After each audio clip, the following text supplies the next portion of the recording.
নমস্কার, আমি প্রিয়া গল্পগুচ্ছ by Priya channel থেকে বলছি। পূর্ববর্তী যে গল্পগুলি আমি পাঠ করেছি তাতে আমি বেশ সাড়া পেয়েছি দর্শকদের থেকে। শ্রোতা বন্ধুরা আমাকে যেইভাবে সাপোর্ট করছো তাতে আমি অনেক খুশি, এবং এই যে আস্তে আস্তে আমার যে পথ চলাটাকে তোমরা সহজ করে দিচ্ছ তার জন্য অসংখ্য ধন্যবাদ।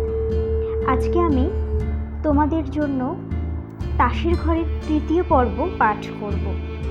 নিশ্চয়ই আমাকে কমেন্ট করে জানাবেন আপনাদের গল্পগুলি কেমন লাগছে, বা যদি কোনো কিছু ভুল ত্রুটি মনে হয়ে থাকে কোনটা আমাকে শুধরাতে হবে সেইটুকুও আমাকে একটু বলে দেবেন। নিজের বাড়ির মেয়ের মতো আমাকে একটু গাইড করবেন। চলুন আজকে শুরু করছি তাসের ঘরের তৃতীয় পর্ব। বাড়িতে বিয়ে বিয়ে সাজ, বাড়ি ভর্তি লোকজন। রূপ তখন তনুকে একা একা বন্ধুর বাড়িতে যেতে দেয়নি, একবারে সঙ্গে নিয়ে ভার্সিটিতে যায়। অ্যাসাইনমেন্টটা জমা দিয়ে সঙ্গে করেই নিয়ে যাবে। তনু আর রূপ বাড়ির ভেতরে ঢুকতেই আঞ্জুয়ারা বানু আর তার ছোট চাচি তাদের পথ আটকে দাঁড়ায়। তনু আর রূপ ছোট চাচিকে দেখে বেশ অবাক হয়। তার তো আর বেশ কিছুদিন পর ফেরার কথা ছিল। সে বাপের বাড়ি গিয়েছিল তার বড় ভাইয়ের মেয়ের বিয়ে উপলক্ষে, হঠাৎ আজই ফিরে এলো। তনু আর রূপকে কিছু না বলতে দিয়ে তিনি একা একাই বলে ওঠেন, নিজের বাড়ির বিয়ে রেখে কি আর অন্যের বাড়ির বিয়ে খেয়ে বেড়াবো? আগে তো নিজের সংসারের কাজ সারি, পরে না হয় বাবার সংসারের কাজ। তাকে কথার মাঝে থামিয়ে দেয় আঞ্জুয়ারা বানু। ধমকের সুরে বলে ওঠেন, তনুকে ঘরে নিয়ে যা তো। কথা তো পরেও বলা যাবে, আগে তো সব ঠিকঠাক হোক। খাটের ওপর বসে রাখা একটু সব কিছু সাজিয়ে গুছিয়ে নিয়ে আসি, আর কোনো সমস্যা হলে আমাকে ডাকবি। কথাটা বলে তিনি রূপকে টেনে নিয়ে যায় ড্রয়িং রুমে, আর তনুকে নিয়ে যায় তার ছোট চাচি। রূপ আর তনু বাড়ির ভেতরে পা দিতেই খেয়াল করে অন্তর এসেছে। অন্তর একা নয়, অন্তরের বাবা মা, বড় ভাই, ভাবি আর তার সঙ্গে দাদিও এসেছে। এরকম অন্তরের গোটা পরিবার উপস্থিত। রূপকে আঞ্জুয়ারা বানু ড্রয়িং রুমে তাদের সামনে একটা সোফায় বসিয়ে দেয়। শেফালি বেগম সবাইকে নাস্তা দিচ্ছিল। রূপ একটু অবাকই হয়, তবে নিজেকে একটু সামলে নিয়ে অন্তরের বাবা মাকে সামাল দেয়, এবং তারপরে সে তাদেরকে সালাম জানায়। আসসালামু আলাইকুম আন্টি আঙ্কেল, কেমন আছেন আপনারা? তারা দুজনই সালাম নেয়। অন্তরের মা বেশ আদুরে কণ্ঠে জবাব দেয়, হ্যাঁ রে রূপ, তুই কি আমাদের ভুলে গেলি? আগে কত আসতিস বলতো, এখন তো খোঁজও নিস না।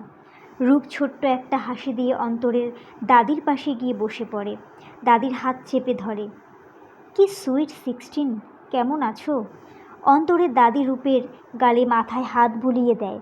তোমার মতো বর ছাড়া কীভাবে ভালো থাকি বলো তো? তাই তোমার মার সাথে কথা বলতে এসেছি। তোমার মা আর আমার মামনি অনুমতি দিলেই ভাবছি আজই শুভ কাজ সেরে ফেলবো। তোমাকে বিয়ে করে নিয়ে যাব। কী গো বরমশাই, তুমি কি রাজি এই বুড়োকে বিয়ে করতে? এবার রূপের সাথে সাথে সবাই হেসে ওঠে। খুব রাজি, তোমার মতো সুইট বউ পেলে রাজি না হয়ে কি পারা যায়? রূপ বেশ সিরিয়াস ভঙ্গিতে অন্তরকে জিজ্ঞেস করে, কিরে অন্তু, হঠাৎ তুই এভাবে, কোনো সমস্যা হয়েছে? অন্তর মুচকি হাসে, কেন, কোনো সমস্যায় ফেলে দিলাম নাকি? না তেমন কিছুটা, হঠাৎ এভাবে এলি তাই আর কি। বলছিলাম না সারপ্রাইজ আছে। মানে কিসের সারপ্রাইজ? তুই তো মাঝে মাঝে বোনের প্রোটেক্টিভ ভাই হয়ে যাস, তাই ভাবছিলাম এবার বাহিরের লোক থেকে সোজা পার্মানেন্ট লাইসেন্সটা ধারী ঘরের লোক হয়ে যাই, যাতে করে তুই আর মাঝ রাস্তায় হিরো হিরোইনের মাঝে ভিলেন না হয়ে যাস। ওই যাকে বলে না কাবাব মে হাড্ডি। কথাটা বলেই সে হেসে ওঠে। আঞ্জুয়ারা বানু মাঝেই বলে ওঠে, আসলে অন্তরের বাবা মা অনেক আগেই অন্তর আর তনুর বিয়ের ব্যাপারে বলছিল আমায়। তাদের তনুকে বেশ পছন্দ অন্তরের জন্য। আমিই বলেছিলাম আর কয়েকটা দিন যাক, আজকে হঠাৎ আবার বলল, আমিও আর না করলাম না, শুভ কাছে বেশি দেরি করতে নেই। কিন্তু মামুনি, রূপ অন্তরকে তো ছোটোবেলা থেকে দেখছি, চেনা পরিচিত এমন ভালো ছেলে। অন্তর চাকরি পেয়েছে তনুর ভার্সিটিতেই, দুজনে চোখের সামনে থাকবে, মিলমিশও হবে, না বলার প্রশ্নই ওঠে না। রূপ কিছু বলতে গিয়েও থেমে যায়। সেখান থেকে উঠে সোজা তনুর রুমে যায়। তনু বিছানায় বসে কাঁদছে, আর রূপের ছোট চাচি বারবার তনুকে বোঝানোর চেষ্টা করছে যাতে সে রাজি হয়ে যায়। এমন গো ধরে না থেকে তাড়াতাড়ি তৈরি হয়ে নেই। রূপ চাচিকে বাহিরে যেতে বলে, তিনিও সেখান থেকে চলে যান, কারণ সে জানে তনু বাড়িতে কারো কথা না শুনলেও রূপের কথা ঠিক শুনবে। ছোট চাচি বের হতেই তনু রূপের বুকে আছড়ে পড়ে। সে কাঁদছে, হাউমাউ করে কাঁদছে। এখন কি হবে? রূপ কিছু বলছে না, চুপ করে আছে। চলো না আমরা সবাইকে বলে দিই, আমরা তো অলরেডি বিয়ে করে ফেলেছি, আমি কিভাবে আবার অন্তর ভাইয়াকে বিয়ে করতে পারি? রূপ চুপ করে আছে। তনু আবারও রূপকে জড়িয়ে ধরে, শক্ত করে জড়িয়ে ধরে। আমি তো তোমায় সত্যিকারে ভালোবেসেছি, এভাবে কি করে ভুলে যাব তোমায়? চলো না পালিয়ে যাই সব কিছুর থেকে দূরে। কথার মাঝেই আগমন ঘটে আঞ্জুয়ারা বানুর। তিনি বেশ হুঙ্কারের সাথে তনুকে বলে রূপকে ছেড়ে দেওয়ার জন্য। তনু এখনও রূপকে ধরেই রেখেছে। সে তো কোনো কিছুরই পরোয়া করে না, তার তো শুধু রূপকে চাই। তবে রূপ নিজেকে সামলে নিয়ে তনুর থেকে নিজেকে ছাড়িয়ে নেয়। আঞ্জুয়ারা বানু রূপকে নিচে যেতে বলে। অন্তরের পরিবারকে সামলাতে হবে, আজ তারা তো এবাড়ির মেহমান, এই সব খেয়াল রূপকেই রাখতে হবে, কারণ বর্তমানে রূপই একমাত্র এই বাড়ির পুরুষ মানুষ, সব দায়িত্ব তো তাকেই নিতে হবে। রূপ মামনির কথার কোনো প্রতিবাদ করে না, সেখান থেকে চলে যেতে থাকে। তবে যাওয়ার আগে তনুকে বলা তার শেষ কথা ছিল, তনয়া, আমায় বিশ্বাস করিস? রূপের কথায় তনুর মুখে হাসি ফুটলেও আঞ্জুয়ারা বানুর বুকটা যেন ধক করে ওঠে। তবে কি রূপ বদলে যাচ্ছ? সব কি তার হাতের বাহিরে চলে যাবে? আঞ্জুয়ারা বানুর ভাবনায় ছেদ ঘটিয়ে তনু বলে ওঠে, মা কেন তুমি আমায় ভালোবাসো না? তিনি বেশ বিরক্তির সাথে বলে ওঠে, বারবার এক কথা বলো না তো, যাও মুখ হাত ধুয়ে আসো, আমি আজ নিজে তোমায় সাজিয়ে দেবো। তুমি তো তোমার মতো করে সাজবে না? হ্যাঁ, আর তুমি তো আমার মেয়ে, আর আমি তোমার মা। আমি রূপকে ভালোবাসি, রূপ তোমায় ভালোবাসে না। মা প্লিজ। তনু, এটা আবেগ, রূপ যা করছে সব আবেগের বশে করছে, এর বেশি কিছুই নয়। তনুর মাথাটা হুট করেই যেন গরম হয়ে গেল। বেশ জোর গলাতেই বলতে ইচ্ছে করছে, একজন প্রাপ্তবয়স্ক মানুষ কি শুধু আবেগের বশেই কাউকে বিয়ে করে নিতে পারে? না, পারে না।